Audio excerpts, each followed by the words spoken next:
Hello దోస్తో, welcome to SR facts. ఈరోజు మన టాపిక్ పిఠాపురం నుంచి ఎవరు గెలుస్తారు.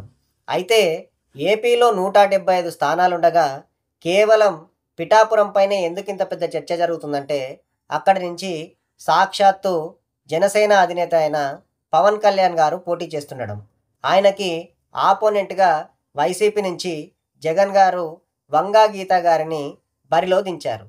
అయితే వీళ్ళిద్దరిలో ఎవరు గెలుస్తారనేది తెలుసుకోబోయే ముందు, అంటే సర్వేలు ఏం చెప్తున్నాయి, వీళ్ళకి ఎంత ఛాన్స్ ఉంది, పవన్ కళ్యాణ్ గారికి ఎంత ఛాన్స్ ఉందనేది తెలుసుకోబోయే ముందు నాదొక చిన్న రిక్వెస్ట్. వీడియోని లైక్ చేయండి, వీడియోని షేర్ చేయండి, నా ఛానల్ని సబ్స్క్రైబ్ చేసుకోండి. పిఠాపురంలో దాదాపుగా 2,50,000 మంది ఓటర్లు ఉంటారు. దాంట్లో మెయిన్గా కాపు సామాజిక వర్గానికి సంబంధించిన ఓటర్లు 75,000 నుంచి 90,000 వరకు ఉంటారు. బీసీ వర్గానికి సంబంధించిన ఓటర్లు 80,000 వరకు ఉంటారు. ఎస్సీ వర్గానికి సంబంధించిన ఓటర్లు 40,000 వరకు ఉంటారు.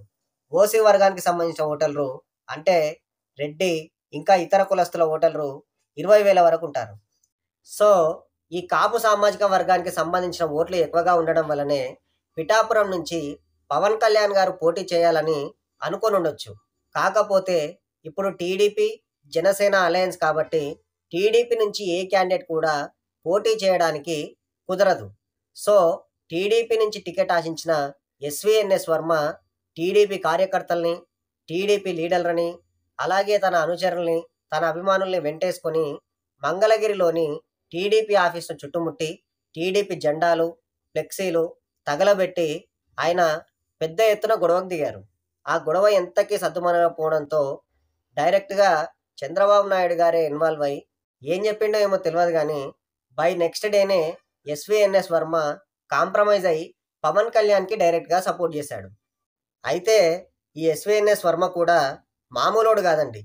2014లో టీడీపీ నుంచి టికెట్ రాకపోతే స్వతంత్ర అభ్యర్థిగా పోటీ చేసి పిఠాపురంలో గెలిచి తన స్టామినా ఏందో నిరూపించుకున్న వ్యక్తి. అలాంటి వ్యక్తి రాజకీయంగా తన జీవితం అస్తవ్యస్తం అయిపోతుందంటే ఒప్పుకుంటాడా? ఒప్పుకోలేదు. కాబట్టే డైరెక్ట్గా చంద్రబాబు నాయుడు గారే ఇన్వాల్వ్ అయ్యి రాజకీయంగా ఆయనకి ఏదో పెద్ద ప్రామిస్ చేశాడు ఆయన. కాబట్టే నెక్స్ట్ డే నుంచే పవన్ కళ్యాణ్ గారికి డైరెక్ట్గా సపోర్ట్ చేయడం మొదలుపెట్టాడు. ఇకపోతే పిఠాపురంలో పవన్ కళ్యాణ్ గారిని ఎలాగైనా ఓడించాలని కాలికి బల్పం కట్టుకొని తిరుగుతున్న పార్టీ వైసీపీ పార్టీ.